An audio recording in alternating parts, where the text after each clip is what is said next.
दिया गया है 1 मीटर लंबी धातु के छड़ उसके एक सिरे से जाने वाले अभिलंबवत अक्ष के परितः 400 रेडियन प्रति सेकंड को कोणीय आवृत्ति से घूर्णन कर रही है। छड़ का दूसरा सिरा एक धातु के वलय से संपर्कित है। अक्ष के अनुदिश चुंबकीय क्षेत्र 0.5 टेस्ला का है। वलय तथा अक्ष के बीच प्रेरित विद्युत वाहक बल की गणना कीजिए। तो यहाँ क्वेश्चन पढ़ने पे यह पता चला इसमें कितने मान दिया गया है। इसमें मान को पहले नोट करेंगे कि लंबाई कितना मीटर है, तो लिखेंगे यहाँ पर लंबाई यल, और यल बराबर प्रश्न में कितना दिया गया है, तो लिखेंगे यल बराबर, लिखेंगे यहाँ पर यल बराबर 1 मीटर है। लंबाई कितना है, तो कहेंगे 1 मीटर लंबाई दिया गया है। और कोणीय वेग जो है कितना दिया गया है, तो ओमेगा बराबर जो है कोणीय जो है यहाँ पर आवृत्ति है, और कितना दिया गया यहाँ पर 400 मात्रक क्या है, रेडियन प्रति क्या है सेकंड है। 400 रेडियन प्रति सेकंड जो है कोणीय आवृत्ति का मान दिया गया है। कोणीय आवृत्ति को ओमेगा से प्रदर्शित करते हैं।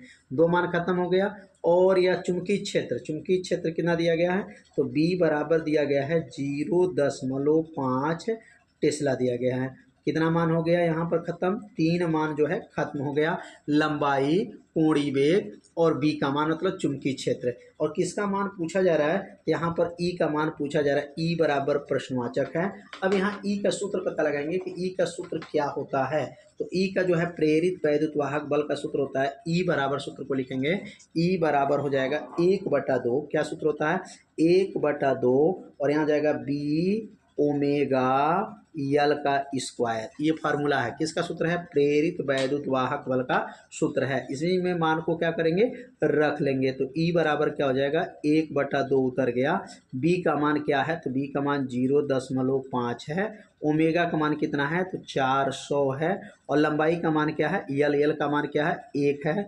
और यहाँ 1 का वर्ग हो जाएगा। तो अगला लाइन क्या बनेगा, E बराबर हो जाएगा। और E बराबर जब होगा तो यहाँ का लिखेंगे, यहाँ पर 2 से जो है 2 से 400 को काट दीजिए, तो 400 कट जाएगा, 200 बार में जाएगा।